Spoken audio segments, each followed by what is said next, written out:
Lideramos el camino de la opinión pública y buscamos que la cultura del debate alcance consensos y soluciones a los problemas de nuestro país.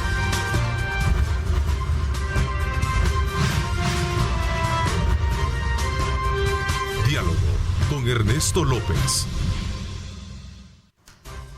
Son las 6 de la mañana con 31 minutos, 6 de la mañana con 31 minutos, como siempre, muy contentos, muy optimistas, todas las mañanas para trasladarles a ustedes esa energía positiva que se necesita para poder enfrentar todos los retos y desafíos para este jueves 17 de febrero. Recuerde colocar a Dios en el centro de sus actividades. Bienvenidos. Esta mañana hemos colocado sobre nuestra agenda conocer desde la perspectiva de organizaciones ambientalistas la preocupación que existe precisamente por el grado de contaminación que está teniendo uno de los principales afluentes en el occidente del país, como es el lago de Guija y otros ríos, producto de lo que significa la mina Cerro Blanco, ubicada en Guatemala, y que de alguna manera está trayendo consigo una serie de elementos contaminantes que preocupan a estos organismos. A la vez, también la preocupación va consistente en que las autoridades salvadoreñas deberían de ponerle mucho más atención a esta situación para evitar que en su momento este tipo de utilidad de minerales pueda llegar a afectar, como ya lo está teniendo, con ciertos otros ríos que conectan con el río Lempa. Este es un tema de carácter binacional que tendría que verse desde el punto de vista de la alta jerarquía de gobiernos, pero también poniendo el énfasis sobre la necesidad de cuidar nuestros recursos. Así es que este día vamos a hablar de ese tema que me parece que no podemos soslayar en la agenda de país, sobre todo cuando se trata de ver de que uno de los principales afluentes que tenemos también los salvadoreños y los capitalinos es el río Lempa. Así es que desde ese punto de vista también tenemos que verlo. Así es que quiero darle la más cordial bienvenida a Edgardo Mira. Él es miembro de la Coordinación Nacional de la Red Centroamericana por la Defensa de las Aguas Transfronterizas, REDCAT. Bienvenido, gracias por acompañarnos, Edgar. Buenos días, muchísimas gracias, Ernesto, por darnos la oportunidad de dirigirnos a todos los televidentes. Vamos a tener vía la plataforma Zoom desde Guatemala al licenciado David Paredes, miembro de la Red sobre Soberanía Alimentaria de este país hermano. De hecho, ya está con nosotros. Quiero darle la más cordial bienvenida. Gracias por acompañarnos, David. Buenos días.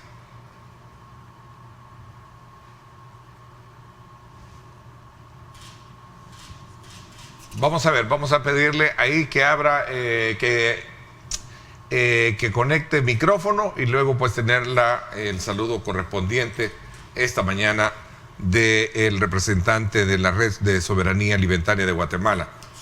¿Ya está? ¿Ya estamos? Todavía no. Me dicen que van a hacer el ajuste pertinente. A ver, Edgar, coméntanos un poquito. Hay una preocupación precisamente por ambientalistas, organizaciones ambientalistas, tanto de nuestro país como de Guatemala, así como de los habitantes de poblaciones que están directamente vinculadas sobre lo que significa el grado de contaminación que está recibiendo, en este caso, producto de la mina Cerro Blanco, algunos afluentes y particularmente ya mencionados al inicio de este programa, ¿cierto? Cuéntanos un poquito en términos descriptivos qué es lo que vamos a hablar y por qué es importante hablar de ese tema esta mañana. Bueno, en primer lugar, estamos hablando de un proyecto minero que se denomina Cerro Blanco, que es propiedad de una empresa canadiense, Blue Star Resources, que se localiza en el municipio de Asunción Mita, a 17 kilómetros aproximadamente de la frontera Salvador-Guatemala, específicamente del lago de Guija. Efectivamente, este proyecto minero se encuentra técnicamente hablando en un proceso de exploración, aunque ya han presentado el estudio de impacto ambiental para su aprobación y se esperaría, pues, de acuerdo a las perspectivas de la empresa, de que al final de año empiece, pues, de manera abierta la explotación, ¿verdad?, de este proyecto. Ahora, ¿qué datos son significativos y que hay que tener en cuenta? primero que estamos hablando de un proyecto que está pensado para 11 años, que pretende explotar o adquirir por aproximadamente 2.5 millones de onzas de oro y 10.5 millones de onzas de plata, ¿verdad? Para lo cual se proponen extraer diariamente 15.000 toneladas de roca, de tal manera de que, de acuerdo a los cálculos que yo he hecho, por cada onza de oro que van a extraer, tienen que también extraer 23 toneladas de roca. Entonces aquí, cuando estamos hablando de esto, se configura pues una perspectiva, digamos, de afectación a los bienes naturales, principalmente a las aguas, ¿verdad?, que se localizan en la zona del proyecto, por la razón de que, por un lado, esta roca también trae consigo otros materiales, incluyendo metales pesados, ¿verdad? Está comprobado de que ahí hay una presencia de arsénico, de boro, de plomo, que todos sabemos son materiales que causan pues no solo contaminación del agua, sino que consecuencias pues en la salud de las personas, en la vida de las personas. Y por otro lado tenemos que este proyecto minero se encuentra sobre un cuerpo de agua termal, cuyas temperaturas del agua son de 50, 60, 70 grados, 80 grados, dependiendo del nivel de profundidad sobre el nivel del mar. Y eso también significa de que es un agua ya por naturaleza contaminada. Entonces, ¿qué sucede? De que si nosotros ponemos en perspectiva, ¿verdad?, ese proceso de explotación, vamos a tener una afectación inmediata en las aguas, en el suelo, en el aire, ¿verdad?, que va a afectar a las personas que viven en la zona del proyecto, pero que también van a afectar a las poblaciones, digamos, aguas abajo, y desde luego a la población salvadoreña. Este Cerro Blanco, vamos a ver si podemos ocupar un poco la imagen satelital que tenemos para tener una mejor precisión. ¿En qué consiste, de dónde podríamos tener el grado de afectación? Y según lo describe esta versión. Cuéntanos un poquito. A ver, ahí tenemos el lago de Huija, ¿sí? Correcto. Esa es la porción. Cuéntanos un poquito, descríbenos un poco eso. Ok, vaya, digamos que el proyecto minero tiene una relación directa con un río que se llama Río Ostúa. Que es el que está en la parte superior. Superior, correcto. En la parte superior, es decir, ya en Guatemala. Estamos hablando de Jutiapa, exactamente, ¿verdad? Porque el río Ostúa nace en Guatemala. Jutiapa, si no me equivoco. Pero en su momento, este río se vuelve un río transfronterizo y adicionalmente desemboca en el lago de Huija. Entonces, de acuerdo... Ahí vemos exactamente en la parte como celestita, ¿verdad? Celeste. Del punto rojo, celestito, hasta el lago de Huija. Sí, donde tenemos la flecha, ahí está ubicada la mina. La mina Cerro Blanco. Cerro Blanco. Correcto. Y el grado de contaminación que concurre sobre la base del caudal del río es esa que viene directamente a pegar al lago de Huija. Ok. Va, entonces, ¿qué es lo que queremos decir? De que como este es un proyecto que viene desde el 2004, 2005, que han estado realizando exploraciones, evacuaciones de agua termal, y estas han sido lanzadas al río Ostúa. Por eso es que nosotros afirmamos de que el río Ostúa desde hace varios años está siendo afectado por estas actividades denominadas de exploración, ¿verdad? Y que han sido y que han tenido pues repercusiones, por supuesto, también en el lago de Huija y en su conjunto a la biodiversidad y a las personas. Ahí está una mejor precisión, la correcto, que nos están ahí dando podemos ver cabalmente cuál es la trayectoria, la trayectoria que trae desde la mina Cerro Blanco hasta el Huija. Veamos, subamos al lago de Huija de nuevo y veamos qué es ahí está, ahí quedémonos. Correcto.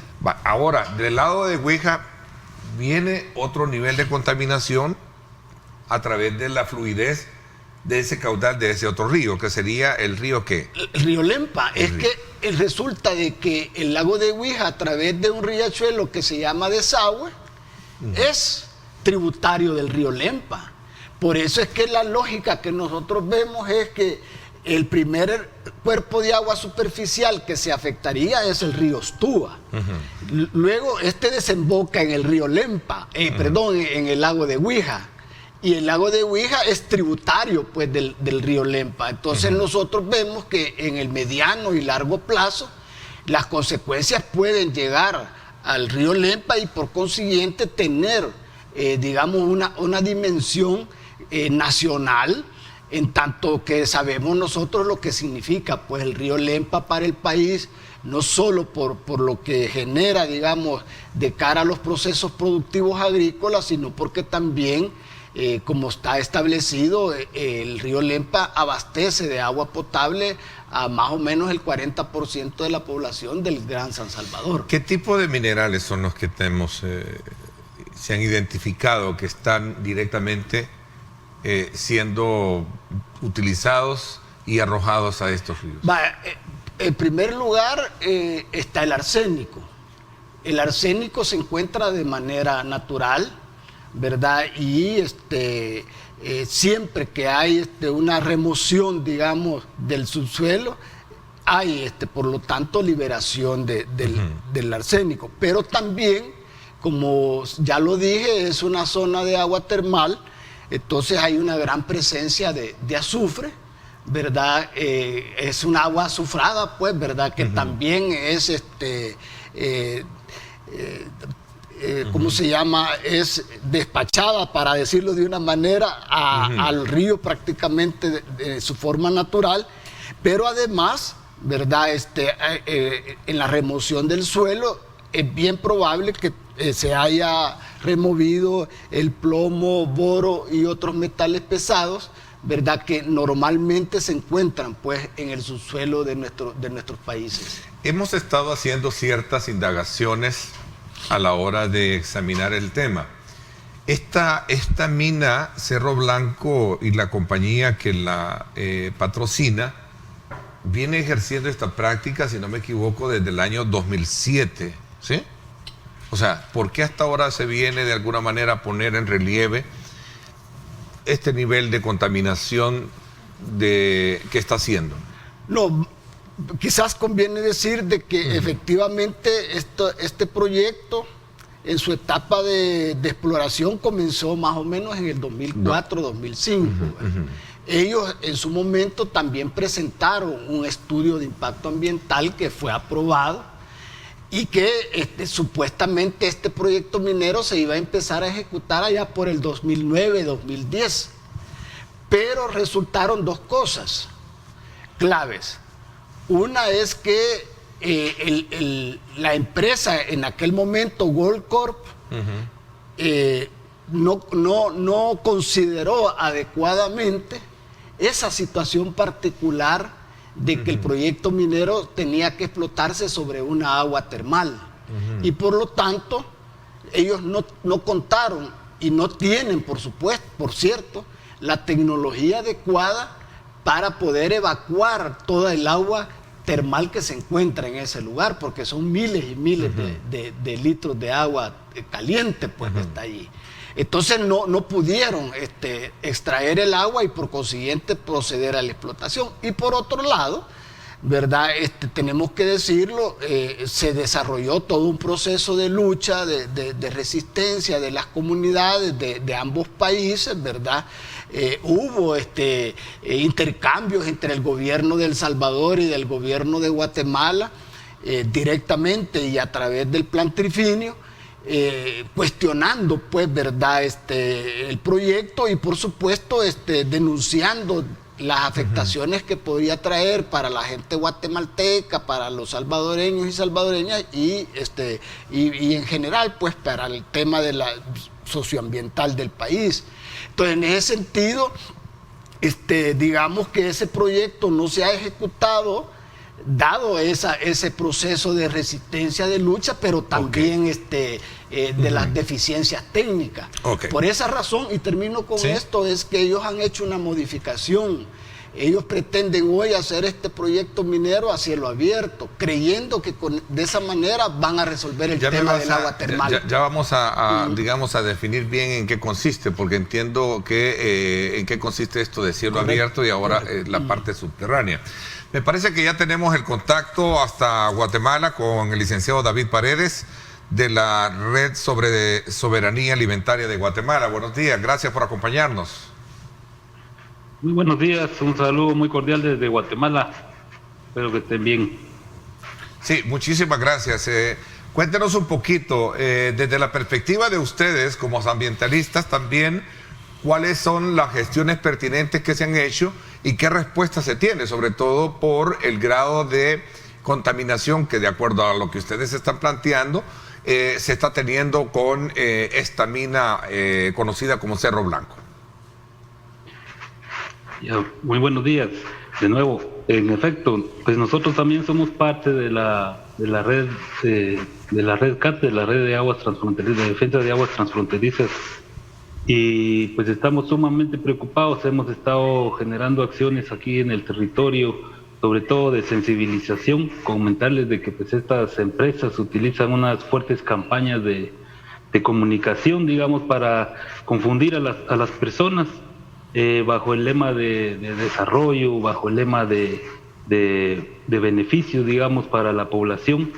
Ellos van posicionando el tema. Entonces ha sido, digamos, en este sentido importante llevar el mensaje a las poblaciones, hacer conciencia. Digamos, nosotros tenemos una experiencia minera muy nefasta en el país, digamos, no ha habido beneficios reales de la minería hacia las poblaciones, al contrario, se ha podido determinar ya serias afectaciones en el tejido social de comunidades enteras, derivado de esta actividad minera, ¿verdad?, en todo el país. Y en el caso acá de la región de Oriente, pues en efecto hay muchas poblaciones que se ven afectadas. Desde ya esto está polarizando a la población, como les digo, hay una campaña mediática fuerte de parte de la mina, hay división de algunos sectores, digamos, por lo mismo en las comunidades, ¿verdad? Pero estamos tratando de minimizar eso. Se han puesto las denuncias, se ha generado esta anomalía que mencionaba Edgardo sobre el tema de los estudios de impacto ambiental. Las deficiencias que hay se han denunciado, pero hasta el momento no hay ninguna respuesta de nuestro gobierno. Pero es que detrás no de todo, digamos, una respuesta clara del gobierno en relación a este tema. Es que detrás de toda la, digamos, práctica o el desarrollo, la industria de la minería, también está el otro componente de desarrollo que en su momento no deja de ser el punto de la discordia entre los ambientalistas y en este caso quienes creen que también es un valor agregado de desarrollo y oportunidades de empleo para la zona donde se ubica. Esto es parte del debate que siempre se ha tenido, licenciado. En efecto, así es, siempre, pues esa es la bandera, digamos, de lucha, aunque le comento, nosotros hemos tenido evidencia también de que en este tipo de proyectos hay explotación laboral, ¿verdad? Digamos, las condiciones laborales que ofrecen la minería a sus trabajadores no son las adecuadas, tomando en cuenta pues los riesgos a la salud que representa, todos los mecanismos de seguridad que han de ser usados, ¿verdad?, para la minería. Y eso a la larga va ocasionando problemas, sobre todo en la salud de las familias, de los trabajadores. Es bien complicado hablar de ese tema en un marco de pobreza, digamos, que vivimos, ¿verdad? Pues la falta de oportunidades laborales obliga a muchas personas a emplearse en este tipo de proyectos, sin saber que pues están perjudicando su vida, ¿verdad? Pero es triste por los niveles de pobreza también que existen en nuestros países, ¿verdad? Es más, a lo largo de la historia de este debate que se ha generado sobre la polémica explotación minera en países como los nuestros, la gran industria habla de una minería verde, por ejemplo, ¿verdad? Y que de alguna manera contempla una serie de medidas que buscan minimizar el impacto ambiental desde el punto de vista negativo. Sí, esto es falso realmente, ¿verdad? Digamos, hemos visto nosotros O sea, a través de la no historia... existe minería verde, entonces, como concepto de políticas, digamos, o medidas sustantivas para poder, de alguna manera, desarrollar la práctica teniendo la explotación del recurso natural, llámese los minerales. Sí, es difícil realmente, ¿verdad? Digamos, si la minería, digamos, se empleara sendas cantidades de dinero para hacer ese trabajo de minimizar, es probable, quizá yo creo que la humanidad hemos encontrado mucha tecnología avanzada, pero es costosa y estas empresas mineras no están, digamos, con la idea de poder generar estos mecanismos porque son costosos para ellos, ¿verdad? Entonces ellos disfrazan estudios de impacto ambiental, los minimizan, digamos, ¿verdad? Aquí nosotros tenemos tristemente un estado cooptado, ¿verdad? Por la empresa y los ministerios, digamos, y esos estudios que son deficientes, que carecen de elementos, digamos, de juicio que puedan permitir evaluar bien si es positivo o es negativo, no lo hacen, ¿verdad? Porque no hay beneficios, digamos, hasta el momento que la minería esté representando para el medio ambiente. Estamos realmente en una crisis climática, en una crisis alimentaria. El planeta mismo está sufriendo actualmente de calentamiento, ¿verdad? El calentamiento global no es falso. Y esto precisamente es por este tipo de proyectos que amenazan seriamente a la naturaleza. El proyecto estamos hablando más o menos de 174 hectáreas donde está ubicado, ¿verdad? O sea, los daños, digamos, que podría representar para el medio ambiente son elevados y no es una minería verde, como se dice. No creemos nosotros que eso pueda ser posible, es incompatible, digamos. Voy a ver, Edgar, en ese mismo sentido, este elemento ha sido digamos, el factor que en su momento ha abanderado la industria precisamente para decirle a ambientalistas que se oponen precisamente a la minería que se toman las medidas pertinentes bajo un estándar de calidad que busque minimizar el impacto negativo que pueda tener la práctica de la minería, y por eso le llaman minería verde. Sí, mira, bueno, en el país tuvimos también mucha de la... Claro, una gran campaña. Hay una ley de minería en el país. Que prohíbe la minería metálica en El Salvador. Vaya, yo estoy de acuerdo con lo que plantea David. Es que las empresas transnacionales mineras, que tienen un gran poder económico a nivel global, han construido una línea discursiva de tal manera que tiene como propósito ganar voluntades, neutralizar, digamos, a los que resistimos la lucha antiminera. Y en ese marco es que ha surgido conceptos como, por ejemplo, el de la minería verde, el de la minería responsable, etcétera. Pero yo le estaba planteando a usted y lo voy a ampliar ahorita con lo siguiente, ¿verdad? Nuestras experiencias, el conocimiento, ¿verdad? El estudio científico técnico que se ha hecho de la minería metálica demuestra, ¿verdad?, de que lo que genera son daños irreversibles al medio ambiente, es decir, al agua, a la tierra, al aire, y las consecuencias son para las poblaciones que están conviviendo o viviendo en las zonas de intervención de los proyectos, ¿verdad? Esto es así por varias razones, ¿verdad? Y voy a retomar los datos que hablábamos del Cerro Blanco. Imagínese usted qué significa remover 15,000 toneladas de roca diario, es decir, extraer del subsuelo esa gran cantidad. Esa roca viene acompañada, como ya lo dije, de arsénico, de metales pesados, y no hay ni la voluntad, por supuesto, ni los recursos, ni la tecnología plena para poder, por ejemplo, limpiar el agua de los metales pesados, del arsénico. Y existen métodos. Pues no, hasta ahorita no hay así tecnología convincente. Pues bueno, nosotros lo hemos visto cuando están hablando de las plantas de potabilización, ¿verdad? De que el problema fundamental es cómo resolver lo de los metales pesados. Y eso que estamos viendo ahorita ahí en imagen, que se llama drenaje ácido, eso igual, una vez se produce, no hay tecnología para poderlo detener. Y eso no lo pueden evitar los mineros. Eso lo estamos viendo nosotros allá en San Sebastián. Mire, son imágenes de San Sebastián aquí en Santa Rosa de Lima.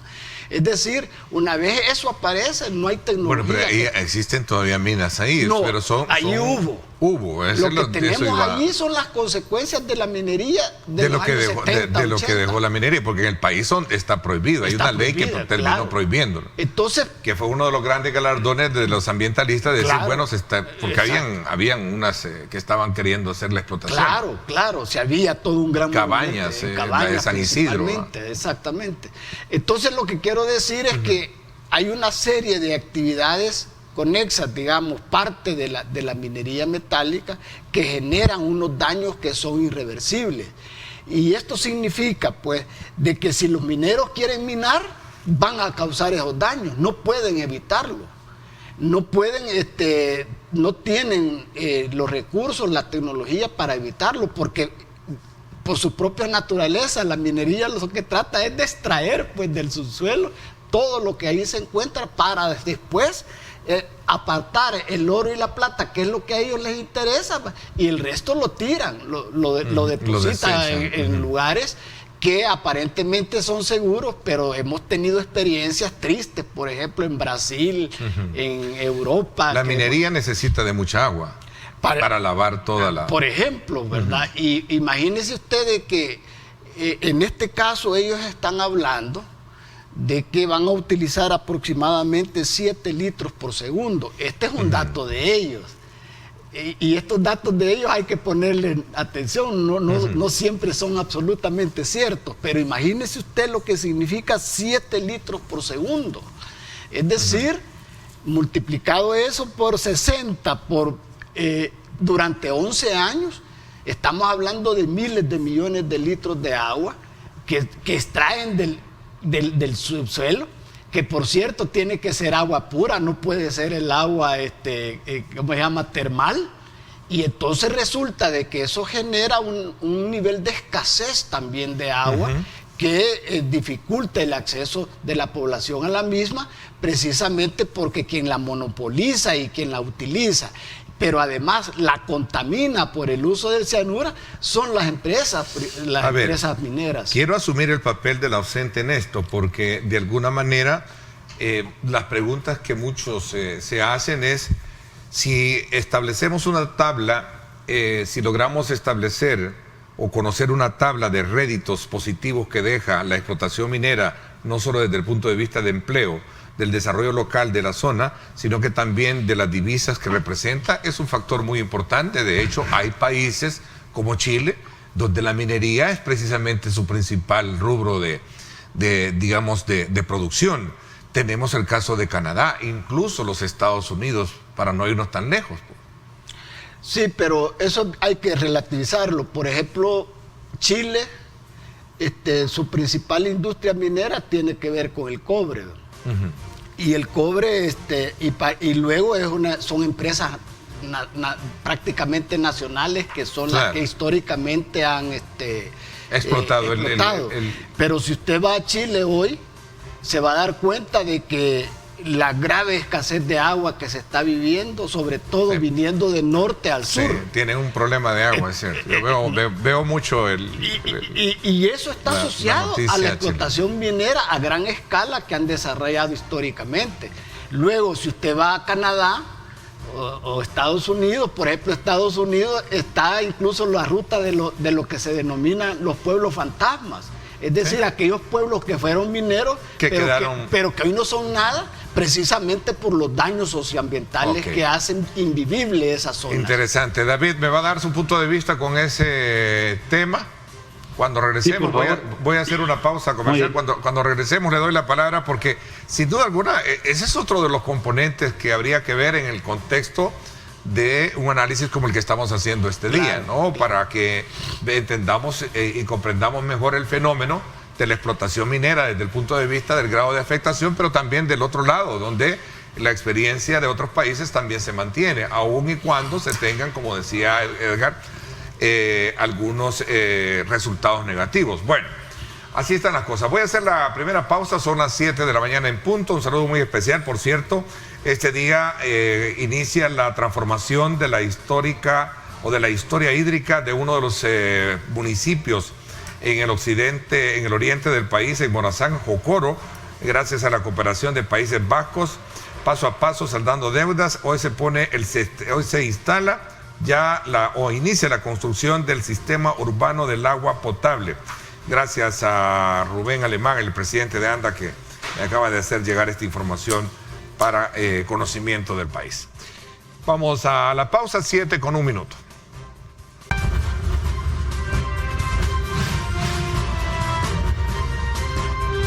Diálogo con Ernesto López. Bueno, gracias nuevamente por estar con nosotros esta mañana. Hemos colocado sobre la agenda de nuestra programación un tema que subyace precisamente a las grandes preocupaciones que existen por parte de algunos sectores en cuanto al grado de contaminación que reciben nuestras aguas, producto de la práctica de varias acciones. Una de ellas es precisamente la que han venido ambientalistas tanto de nuestro país como de Guatemala expresando en los últimos años, y es precisamente la actuación de la minería en este país hermano, y especialmente de la conocida como la mina del Cerro Blanco, que prácticamente colinda en términos fronterizos con Santa Ana, y que parte del uso de los recursos que utiliza para la utilización de la minería están siendo arrojados a uno de los principales afluentes que tiene el lago de Huija, y que de ahí se deriva también ramales que van hacia el río Lempa. Hablamos precisamente con David Paredes desde Guatemala, él es ambientalista, y David, precisamente en ese mismo sentido, saber que hay países que tienen y cuentan con esta práctica, y son países que de alguna manera destacan la importancia que tiene el hecho del desarrollo y que someten la zona geográficamente donde se instalan, aparte de otros elementos que tienen que ver con la generación de divisas y empleos para sus habitantes. Así es. Yo quería mencionar, digamos, como decía Edgardo, relativamente, digamos, los costos ambientales que esto significa. En este caso, convocar y hacer ver que en el caso de Guatemala es un país centro de origen de especies, es un país reconocido por su megadiversidad, digamos, una biodiversidad alta, hay especies endémicas, digamos, de alimentos, de animales, ¿verdad?, que tienen que ver con todo el desarrollo de las comunidades. Esa es otra afectación que hay, digamos, los daños a los ecosistemas que se ven alterados. Hay evidencia, ¿verdad?, que la práctica minera, digamos, va destruyendo la biodiversidad de las zonas donde se instala, alterando estos ecosistemas, y de alterar estos ecosistemas esto repercute en ciclos, digamos, de producción de alimentos. Ancestralmente, digamos, las comunidades han hecho uso de los elementos naturales, y al verse estos afectados, entonces empiezan también a sufrir cambios, digamos, en su soberanía alimentaria, por ejemplo, ¿verdad?, que es el tema que nosotros vemos. Los alimentos están contaminados por el tema de la contaminación del suelo, de la misma agua, digamos, y eso va repercutiendo en daños a la salud. Pero yo creo que si comparamos la diversidad, digamos, la biodiversidad biológica que hay en nuestros países con los países como Estados Unidos, como Canadá, no es lo mismo, ¿verdad? Entonces, por eso es que el impacto, digamos, es mayor en nuestros países, tomando en cuenta también la alta biodiversidad que hay y que es necesario proteger, como hemos estado viendo la crisis climática que estamos sufriendo, ¿verdad? Ahora, hay otro elemento detrás de todo esto, y que tiene que ver precisamente con el modelo de la práctica que se lleva a cabo. Decías tú, Edgardo, que actualmente la mina es subterránea y que están queriendo elevar a la categoría de cielo abierto. ¿En qué consiste esto? Cuéntame, ¿y cuál es la diferencia? Excelente, pero quiero hacer una precisión con respecto al punto anterior, ¿verdad? Okay. Miren, nosotros hemos hecho un análisis económico, financiero de la minería, ¿verdad? Y yo le puedo afirmar, teniendo en cuenta las experiencias vividas, de que, por ejemplo, la minería no es generadora de empleo, como se dice, ¿verdad? Hay informaciones, por ejemplo, que afirman de que por cada $1 millón se desarrolla un empleo, una persona empleada, o sea, que eso significa que es bien poco. En segundo lugar, hay que tener en cuenta de que los gobiernos normalmente, en aras de facilitar las inversiones extranjeras, también les generan unas grandes oportunidades de negocio a estas empresas, los liberan de impuestos, etcétera, etcétera. Entonces, al final, cuando se hace un balance, tampoco es que el aporte de la minería sea significativo al Producto Interno Bruto, ¿verdad? Entonces, eso solo para dejarlo planteado.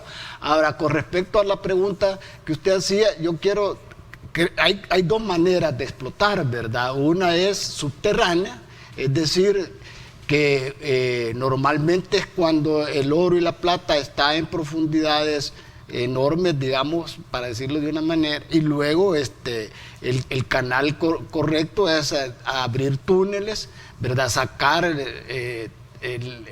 la roca a través de túneles, ¿verdad? Y luego desarrollar el proceso normal de lixivización para obtener el oro. Ahora, la otra forma es lo que se conoce a cielo abierto. Esto normalmente sucede cuando el oro y la plata está a un nivel, digamos, más superficial, ¿verdad?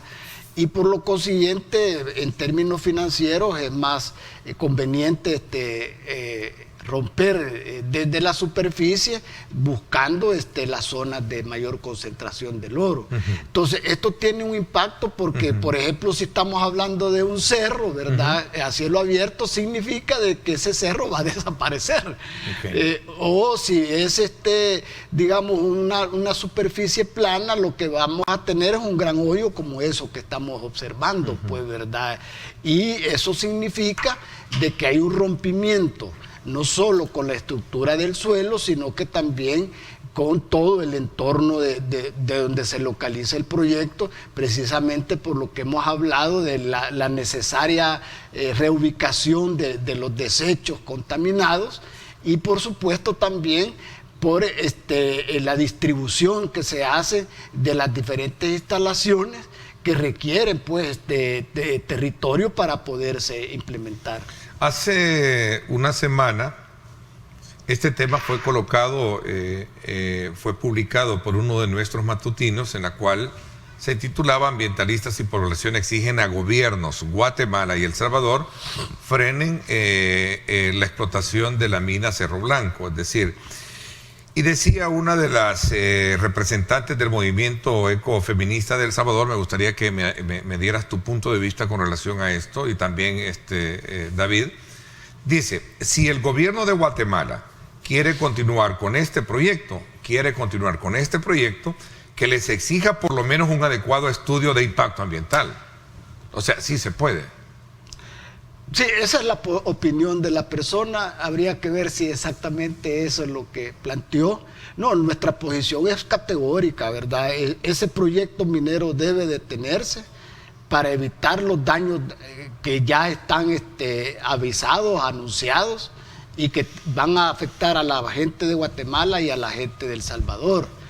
Y por otro lado, nosotros hemos venido insistiendo de que hay que tener en cuenta, Ernesto, de que no solo estamos hablando de Cerro Blanco. Allí en esa zona hay otros 11 proyectos mineros en marcha que si se realizan igual que Cerro Blanco serían en realidad un futuro catastrófico para nuestro país. Por esa razón es que nosotros hemos venido insistiendo como RedCat desde el 2015, de que no solo se trata de detener y prohibir este tipo de actividades en las zonas fronterizas, sino que también necesitamos tener un acuerdo político, contar con un instrumento que nosotros le llamamos tratado sobre aguas transfronterizas, de tal manera de que no solo regule y controle otras actividades que ahí se realizan y que afectan el agua, sino que también garanticen una cogestión del agua. Es decir, obligar a los estados de El Salvador y de Guatemala, en este caso, para que cooperen en la gestión del agua desde el punto de vista social, desde el punto de vista ambiental, desde el punto de vista de los recursos, etcétera. Eso sí le daría a nuestros países una perspectiva de sustentabilidad y de perspectiva histórica, pues, en el largo plazo. Ok, vamos a ver, David, su punto de vista con relación a eso. O sea, sí puede ser, en la medida de que se me presente un buen plan de impacto ambiental, es decir, armonioso si lo queremos ver con la naturaleza. Sí, yo tratando de darle un poco de contexto tal vez a las palabras de la persona que menciona. ¿Sí? Quizá se refería, y me imagino porque es lo que también hemos estado tratando de hacer, si hubiera un estudio de impacto ambiental, digamos, consciente, real, que se hiciera sobre esta mina, creemos que los resultados serían 100% negativos.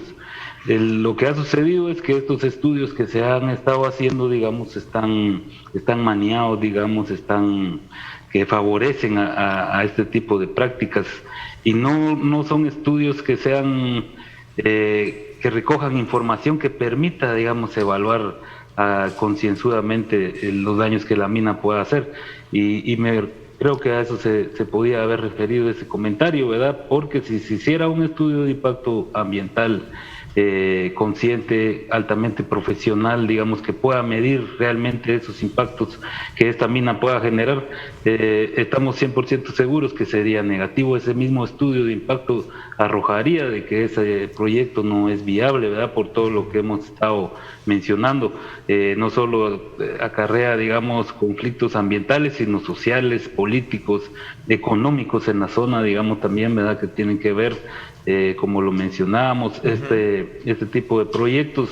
Al final, si uno pone en la balanza todo el tema de regalías, la ley de minería en mi país habla del 5% de las regalías de la producción minera. Eso es insignificante, como dice Edgardo. Si uno ya pues hace esos análisis de lo que representa en términos monetarios, no es significativo, ¿verdad? Y los daños, los costos ambientales y sociales, como les digo, son muy altos comparados con lo que el país pueda percibir, incluso hablando de económicamente. Hay más contras que pro, diríamos, en términos así muy elocuentes.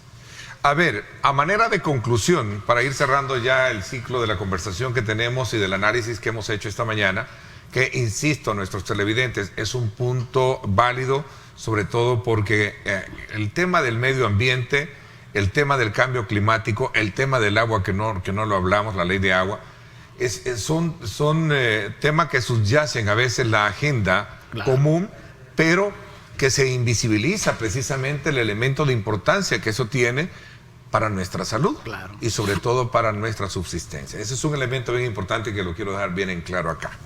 A ver, a manera de conclusión, parte de las expresiones que yo escucho de un lado o del otro, es decir, de Guatemala, de los ambientalistas y también nuestro, es que los gobiernos ambos deberían de dialogar para ver qué se hace al respecto, y parece ser que el tema del diálogo en este tema está ausente, ¿o me equivoco? A ver, Edgar, comienzo contigo.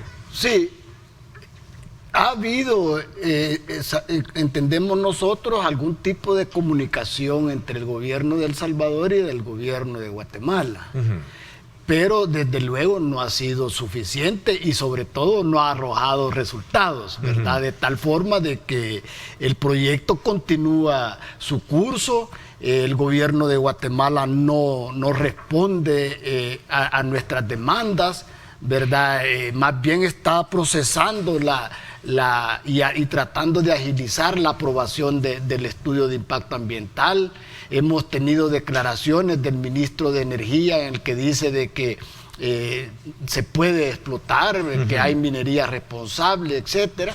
Y por otro lado, el gobierno de El Salvador en realidad no ha asumido un protagonismo, pues, ¿verdad? Particularmente con este tema de la Cerro Blanco. Y nosotros creemos de que es la oportunidad para que el gobierno asuma un liderazgo en este proceso, dado de que también hay que saber de que nuestro país es agua dependiente. Claro. Y por lo tanto las posibilidades en materia de aguas están íntimamente relacionadas a Guatemala y a Honduras, y por lo tanto seríamos los primeros en buscar un entendimiento, pues un tratado sobre aguas transfronterizas que nos permita, pues, garantizar de que vamos a cogestionar el agua en favor de la naturaleza y en favor de las personas. Sí, porque si no existe hasta cierto punto una buena coordinación alrededor de este tema, difícilmente vas a encontrar una solución. Y lo que vas a tener a lo largo es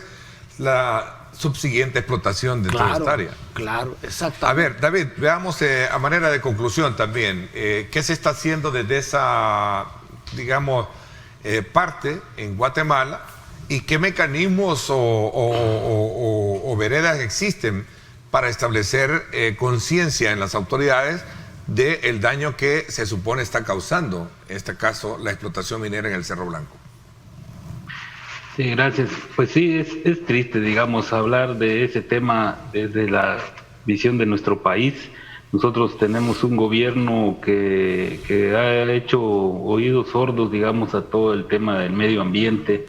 Es un gobierno que responde, digamos, a los intereses del mercado, y en este caso acá en el país se han instalado hasta estados de sitio para defender la minería. Digamos, tenemos un caso reciente en el norte del país, donde también hay otra mina que está causando problemas en un lago ambientales para los pescadores, y el Estado reaccionó defendiendo a la mina, instalando un estado de sitio, ¿verdad?, para reprimir a la población que manifestaba pacíficamente, y esa es la posición que encontramos en Guatemala. Realmente no hay una apertura. Ahorita revisamos, digamos, el Ministerio de Energía y Minas, hay más de 290 licencias autorizadas, digamos, en todo el país.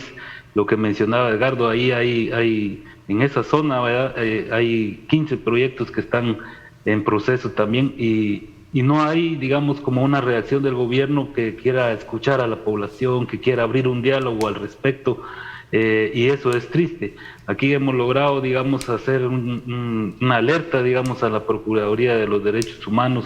Hay algunos diputados progresistas, digamos, que han estado apoyando en algunas citaciones a los ministerios para que expliquen, para que den, digamos, declaraciones y puedan encontrar ahí alguna apertura al diálogo, pero el gobierno ha estado cerrado, ¿verdad? Esa política, digamos, de neoliberal.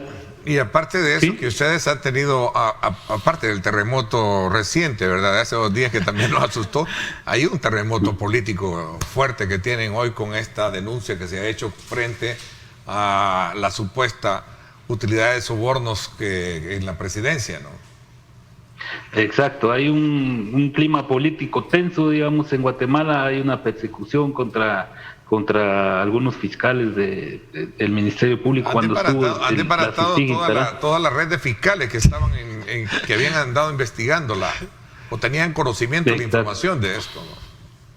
Exacto, hay como se dice comúnmente, una cacería de brujas, ¿verdad? Los sectores están enfrentados, hay intereses ahorita muy fuertes, digamos, de la política, como se ha determinado aquí el pacto de corruptos, ¿verdad? Está avanzando, y sí tienen cooptado el Estado, se ha cooptado Cortes, se han cooptado el legislativo mismo, ¿verdad? Es un poco tenso el ambiente, y yo creo que el tema de minería no es prioridad de este gobierno. Ahorita están tratando de saldar este problema político que enfrentan, ¿verdad? Ok, quiero agradecerles el que me hayan acompañado esta mañana y colocar sobre la mesa un tema que no podemos invisibilizar si somos responsables y queremos, desde luego, nuestro planeta. Edgardo, gracias por habernos acompañado. Muchísimas gracias, Ernesto. Gracias también a David desde Guatemala. Me voy a la pausa. Cuando regresemos, El ministro de Gobernación nos da un informe también acerca de, a propósito de ciertos incendios que se están generando en nuestro país y que están siendo atendidos por las autoridades. Además, vamos a hablar de otros temas importantes relacionados con este fuerte sismo, ¿verdad? Y cómo estamos preparados para poder enfrentar situaciones de la naturaleza. Pausa y regresamos con el ministro de Gobernación, Juan Carlos Videgaray.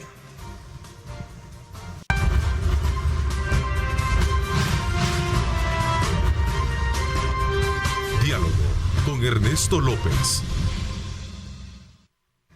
Bueno, gracias nuevamente por estar con nosotros a esta hora de la mañana. Quiero darle la más cordial bienvenida al ministro de Gobernación y presidente de la Comisión Nacional de Protección Civil, Juan Carlos Videgaray. Ministro, bienvenido, gracias por acompañarnos. Muchas gracias, es un placer estar aquí con ustedes, muy buenos días. Bueno, y nos va a actualizar precisamente porque ha habido mucha actividad de parte de las autoridades para poder atender algunos conatos de incendios en zonas forestales, ¿no? Sí, así es, hemos estado bastante ocupados.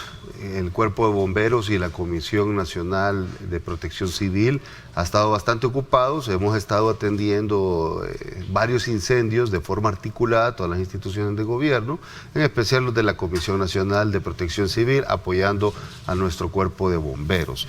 Precisamente ayer tuvimos dos incendios muy fuertes, uno en San Vicente y otro en Zaragoza. Gracias a Dios, a tempranas horas de la mañana logramos controlarlos.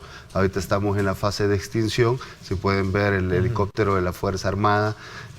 Quiero dar las gracias porque ha sido una tarea dura, complicada, desde que comenzaron los vientos, pero ha sido formidable la colaboración y la atención de todas las instituciones. Esto es una característica importante de este gobierno. El gobierno del presidente Nayib Bukele tiene esta característica de trabajar en equipo y esto nos da muy buenos resultados, a pesar de que tenemos complicada la situación con respecto a los vientos, la gente que tiene malas prácticas, se generan este tipo de incendios, pero estas instituciones coordinadas, tanto la Fuerza Armada, la PNC, Protección Civil y por supuesto nuestros héroes del Cuerpo de Bomberos han trabajado incansablemente desde que comenzó esta racha de incendios, que es la temporada seca que estamos viviendo. A esto se ha sumado los vientos que tenemos, estos vientos fuertes, y esto ha generado de que los incendios se propaguen de forma más rápida. Pero gracias a ese trabajo articulado, de nuevo le quiero dar las gracias a todas las instituciones, a todos los miembros de estas instituciones, a todos sus técnicos, a todos sus colaboradores, porque están haciendo un trabajo excepcional. Ahora controlamos el de Zaragoza, también hemos controlado el de San Vicente. Zaragoza es el de las dispensas, Cantón de las Dispensas. Sí, es atrás de una residencia. De San José Villanueva. Cerca de San José Villanueva, ¿no? Es la parte de arriba, entre San José Villanueva, la división entre San José Villanueva y porque tengo acá una Zaragoza. imagen que colocó el Cuerpo de Bomberos y ha posteado en su cuenta en Twitter. Voy a pedir también al que la podamos usar. Estas son imágenes, miren, la verdad que es una situación bastante... Así estaba alrededor de las 11 de la noche. Se complicaba, si se fija, una extensión bastante fuerte. Los vientos no ayudaron. Al contrario, es todo lo contrario de lo que dice la canción, va con el viento a tu favor, aquí es en contra. No, aquí es en contra, aquí es el viento en contra. Ajá. Definitivamente. Y sí, se ve la magnitud, porque esa imagen es fue fuerte. Trabajaron bastantes personas, miembros de la Fuerza Armada fueron 60, también se incorporó la HUMO, se incorporó la NSP, se incorporó Cuerpo de Bomberos, obviamente estaba y Protección Civil, trabajaron todos en equipo, teníamos más de 150 elementos trabajando solo en ese incendio, adicional a otros. Esa actualización hace 37 minutos, dice, y ahí veo todavía personal de bomberos y de todo el equipo de Fuerza Armada, PNC. Si bien es cierto, ya se tiene el control, pero definitivamente las magnitudes que pueden apreciarse, ahí está, gracias productor, también podemos ampliar la fotografía. Para ver que realmente de que no era un pequeño incendio forestal. No, era grande, igual que el de San Vicente, y como este son bien grandes, el que hemos estado trabajando en Sonsonate también días atrás, y Sotal en Chalatenango, fueron grandes, y los vientos hacen que el fuego se propague más rápido, y el control se hace más complicado. Pero gracias a Dios tenemos un gran equipo, tenemos gente que le pone mucho corazón, mucho empeño a lo que hace, y sobre todo pues ahora este gobierno está apoyando mucho con recursos y la Comisión Nacional de Protección Civil se ha fortalecido bastante, el Cuerpo de Bomberos se está fortaleciendo y parte de eso son, a pesar de que tengamos este tipo de situaciones complicadas, pues los resultados terminan siendo buenos, gracias a Dios. Han sido por lo menos 4 o 5 a nivel nacional. Han sido 3 en Oriente. Sí. En Chalatenango y estos que hemos tenido. Hemos tenido un promedio de unos 4 o 5 a nivel nacional. El origen. Aquí, ¿cuál es el origen?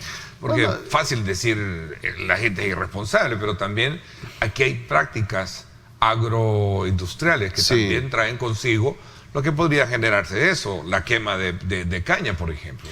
Sí, definitivamente eso nos afecta enormemente. Esa práctica de la quema de caña debe de parar. Nosotros ya estamos trabajando en leyes para poder robustecer los dientes de la ley actual del Cuerpo de Bomberos. Viene una nueva, pero definitivamente hay que cambiar nuestras prácticas. Con el tema agroindustrial hay que cambiar. Allá hay otras alternativas, definitivamente. Y la gente también quema rastrojos.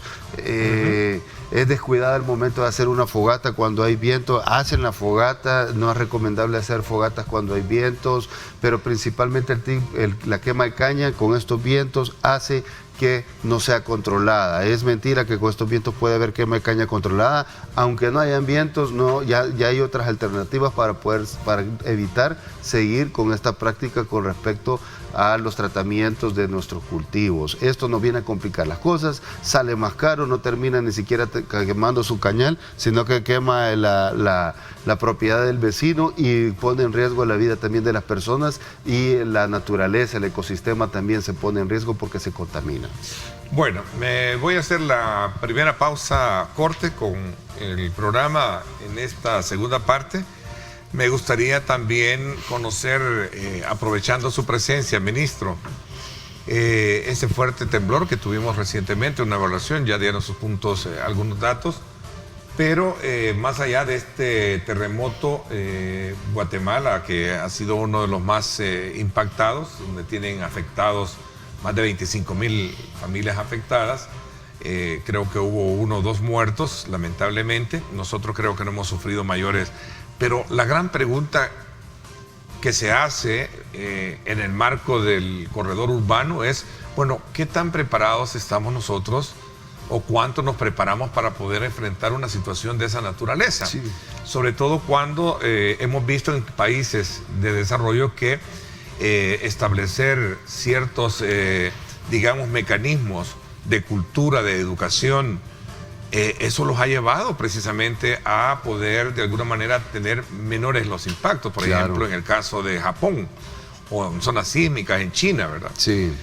Ese sería un buen punto que nosotros podemos aprovechar a analizarlo. Voy a hacer una pausa, gracias por estar con nosotros.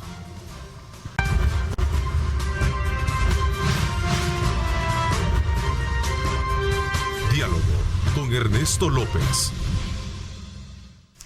Gracias nuevamente por estar con nosotros. Continuamos conversando con el ministro de Gobernación y presidente de la Comisión Nacional de Protección Civil, Juan Carlos Videgaín, y hacíamos una valoración acerca de estas emergencias últimas con respecto a los incendios forestales, cuyas magnitudes han sido bastante fuertes. Ahí pudimos apreciar precisamente algunas imágenes, especialmente acá en el sector de Zaragoza. Y gracias a la buena actuación del Cuerpo de Bomberos, Fuerza Armada, también Policía Nacional Civil, sí, correcto, ¿verdad? Se han tenido pues muy buenos resultados. Ministro, antes de hablar acerca de este otro factor de amenaza, que como país tenemos de ser altamente sísmico, sí. ¿Cuál es el resultado que se tiene de este incendio en Mariona, especialmente en uno de los sectores del centro penitenciario? Tuvimos... Se dieron muchas versiones, se generaban muchas versiones, que había sido el sector donde están recluidos los políticos y después se hizo la aclaración que no. Sí. A ver, ¿cuál es el reporte que tiene? Sí, no, fue un cortocircuito en el área donde donde maquilan, tenían máquinas donde confeccionan todo tipo de camisas, de ropa, etcétera. Hubo un cortocircuito y esa fue la causa del incendio. Gracias a Dios no pasó más. Fue temprano cuando todavía no habían personas trabajando en esa área y se logró contener. Los bomberos se movieron rápido y todas las demás instituciones colaboraron, así que no hubo mayor daño. Bueno, veamos así. ¿Está el país, o cómo desde su perspectiva como funcionario al frente de Gobernación, Protección Civil, cómo ve usted la necesidad de que como país, siendo altamente sísmico y que cronológicamente, de acuerdo a los especialistas, nosotros cada determinado tiempo recibimos un susto como casi que tuvimos, estamos preparándonos? El tema de los simulacros es una práctica que tiene a la base educar, ¿verdad?, a la hora de una emergencia de esa naturaleza. Sí, por supuesto. Bueno, nosotros en el Ministerio de Gobernación y desde la Comisión Nacional de Protección Civil, con la atención de emergencias, incluyendo la pandemia, hemos estado adquiriendo y poniendo en práctica una cultura de prevención. Eso es importante. Yo hablaba al principio de que una característica importante del gobierno del presidente Nayib Bukele es el trabajo en equipo, pero también la prevención. Son dos características importantes que tenemos como gobierno. Y esto nos está permitiendo hacer una serie de estrategias que al final nos dan buenos resultados para poderle dar el servicio que se merece a la población salvadoreña. Con respecto al tema de terremotos, en el Ministerio de Gobernación tuvimos que actualizar o hacer de cero una serie de manuales que no existían desde hace muchos años. Por administraciones anteriores, pues ya sabemos de que no les importó El Salvador, no les importaron las instituciones.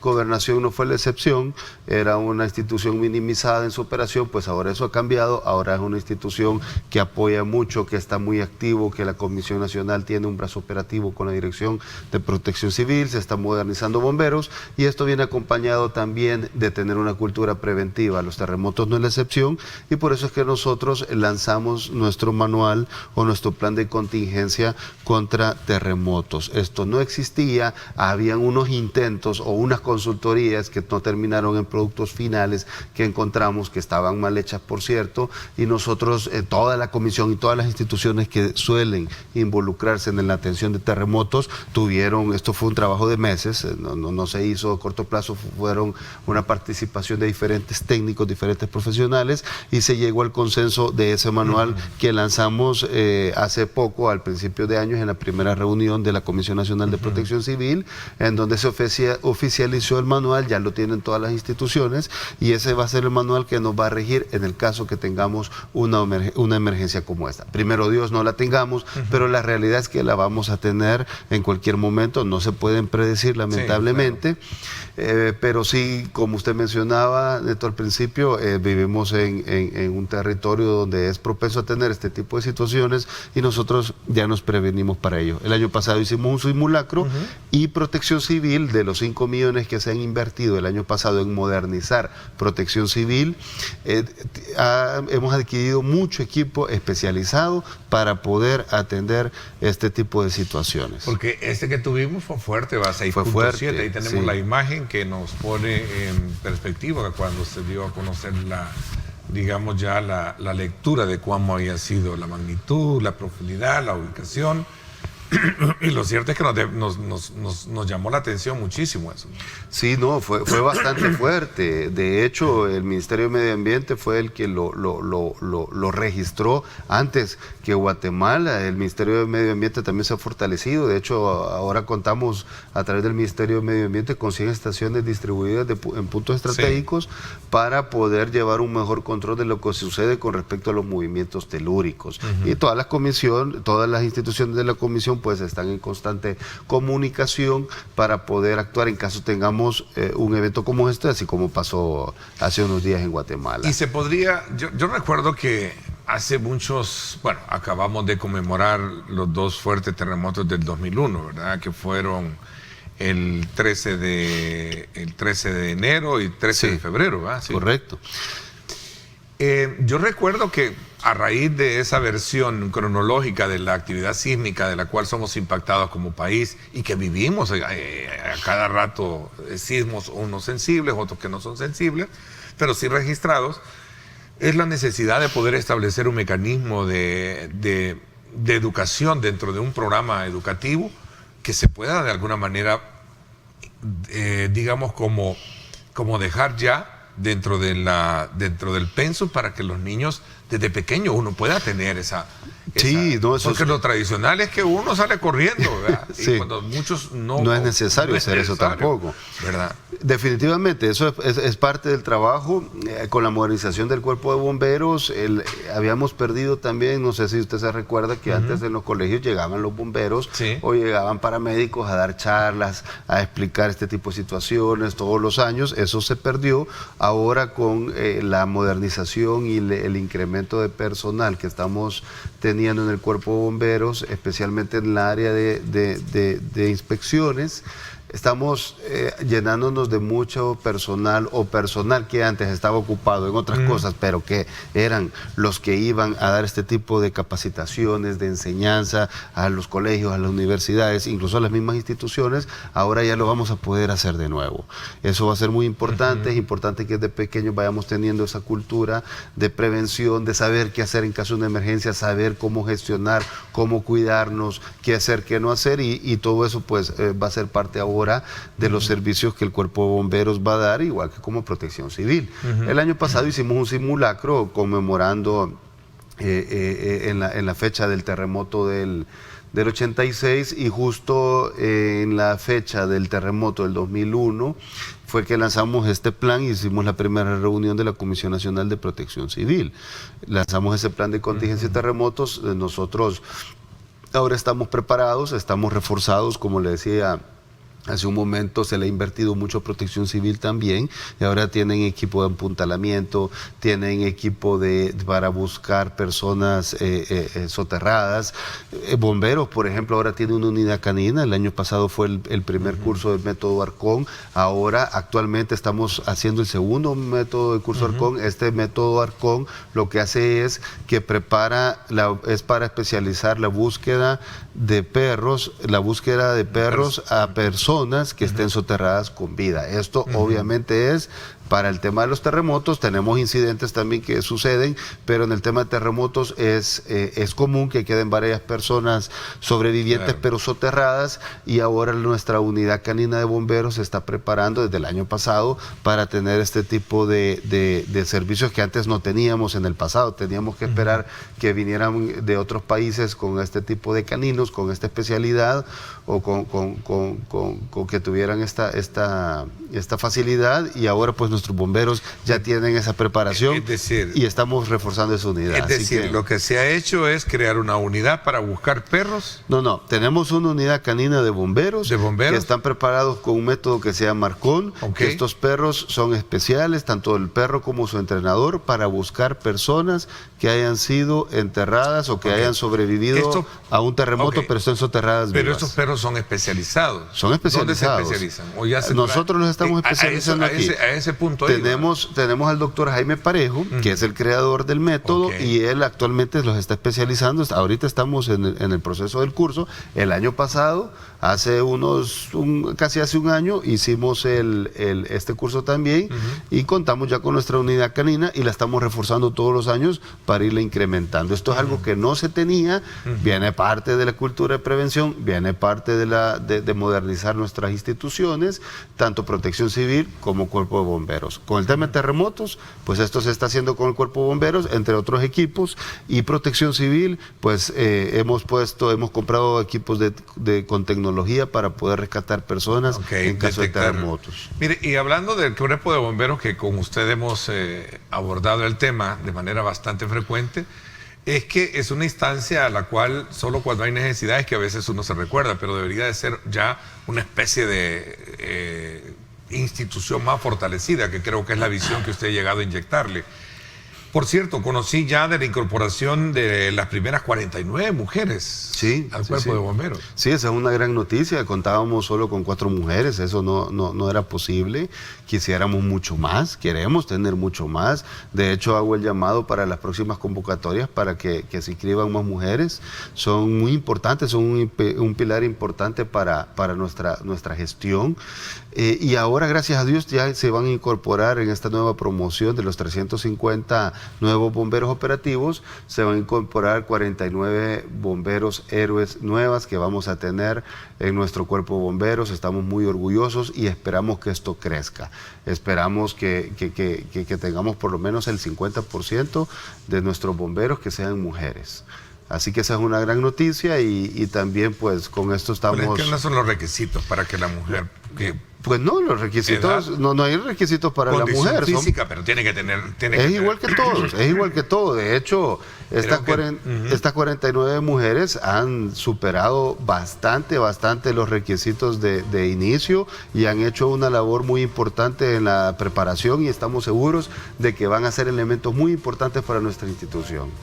Ok, voy a hacer una pausa comercial, regresamos con más temas, son las 7:47 minutos.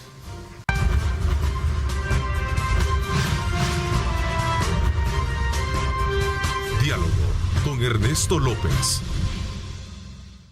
Hablando de roles de participación y de prevención que se deben de tener en varias áreas, ya hablamos del tema de los incendios, la preparación también con grupos de personal para poder atender una emergencia de terremotos, etcétera. También está el tema de las inspecciones de seguridad en el área de mercado, que son lugares de alta concentración, ministro.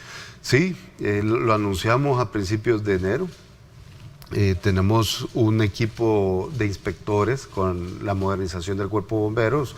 Lo hemos dicho varias veces, de 7 inspectores pasamos a 40 inspectores.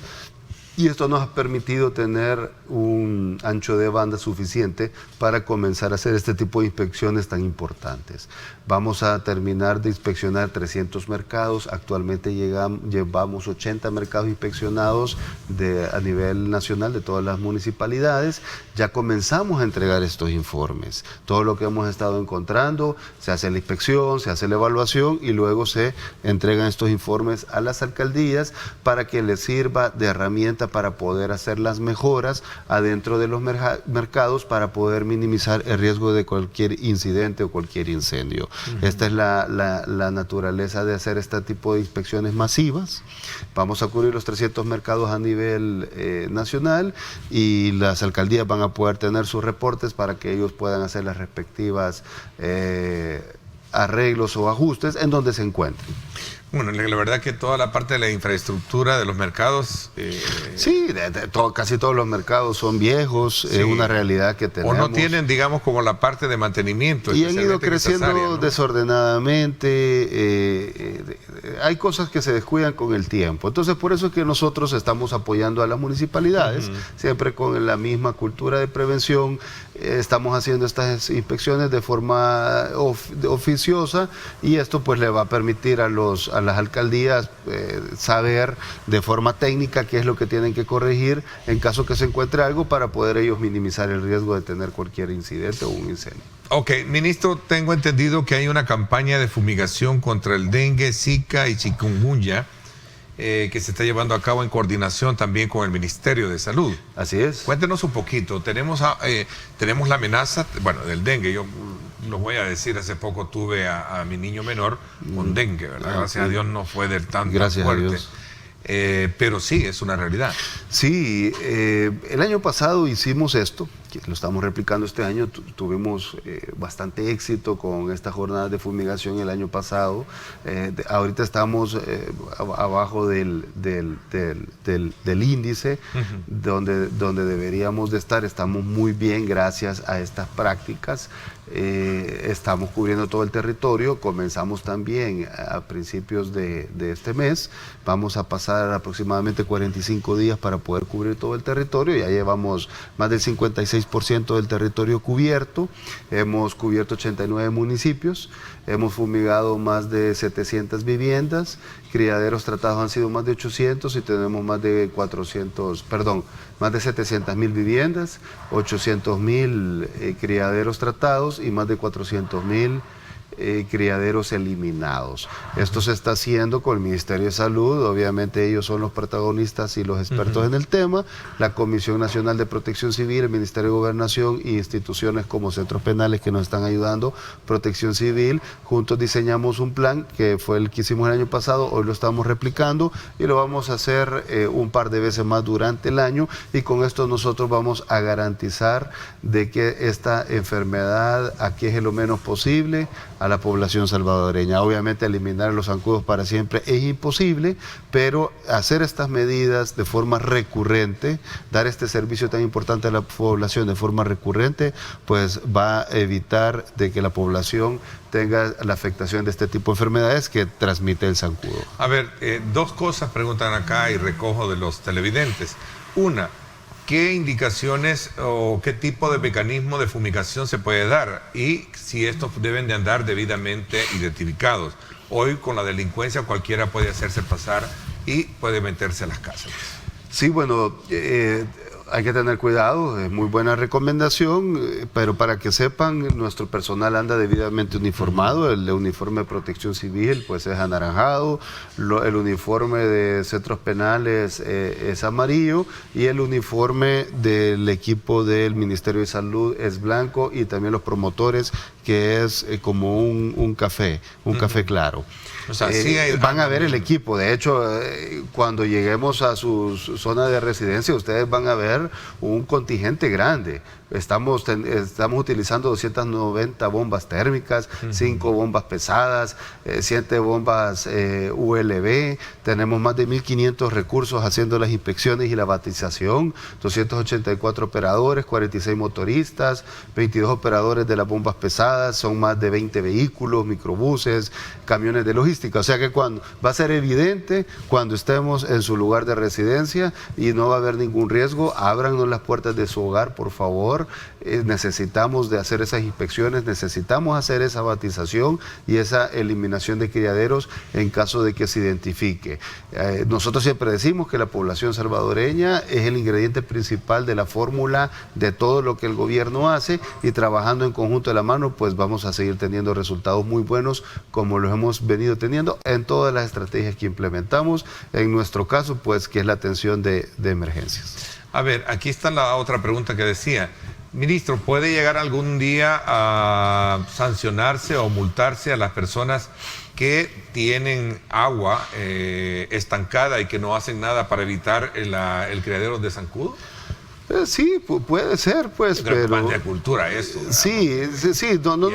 Aquellos lugares donde no hay agua y tiene que guardarla, no es porque realmente... Eso le iba a decir, al final puede estar la regla más estricta, pero sí, adentro de la casa, o es igual que con los accidentes de tránsito, si nosotros no tenemos esa conciencia de autocuido, de ser diligentes, pues de nada sirve que hayan reglas estrictas.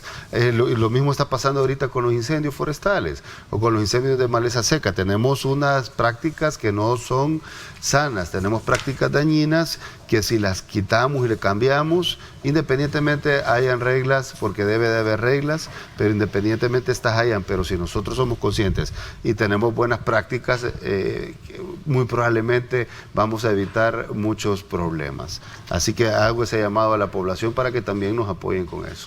Ahora, ministro, una última pregunta sobre la colonia Atonal, donde hubo 4 personas fallecidas. ¿Cuál es el reporte? 3. Sí, lamentablemente tuvimos 3 personas fallecidas. Fue un accidente en el área de cocina de la vivienda. Fue un tambo de gas.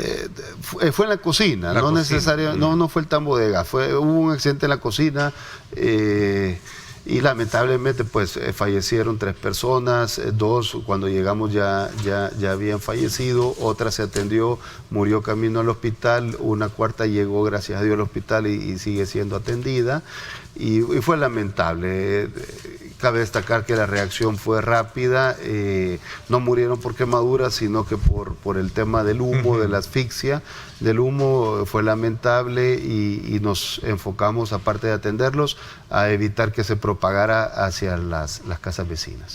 Ministro, el tiempo se me fue. Quiero agradecerle el que nos haya actualizado con toda esta información. Gracias a usted por la invitación. Que se está haciendo precisamente para poder atender las emergencias que van desde los incendios y las preparaciones previas a lo que podrían ser desastres que Dios mediante no se presenten. Claro que sí, primero Dios, no se presenten. Si se presentan, el gobierno del presidente Nayib Bukele está preparado, se ha preparado, trabaja en equipo, y eso es muy importante que lo sepa la población. Las instituciones ahora se han fortalecido, se están modernizando para poder dar una atención oportuna en caso de una emergencia. Muchas gracias por la invitación, que Dios los bendiga. Bueno, por mi parte, esto es todo por hoy. Vaya mi reconocimiento para los agentes del Cuerpo de Bomberos, para la Policía Nacional Civil, para la Fuerza Armada, que son los actores importantes, los héroes anónimos, ¿verdad?, que están ahí al frente cuando hay un tipo de desastre, ¿verdad? Y por supuesto todo aquel personal que está detrás en la parte logística. Así es que muchísimas gracias. Muchas gracias. Muchas felicidades también para ellos, y vaya ese reconocimiento para todos y cada uno. Mañana, 6:30, debate político semanal, no se lo pierdan, a la misma hora. Gracias, pásenla bien y como siempre recuerden lo más importante, amar a Dios sobre todas las cosas. Lideramos el camino de la opinión pública y buscamos que la cultura del debate alcance consensos y soluciones a los problemas de nuestro país.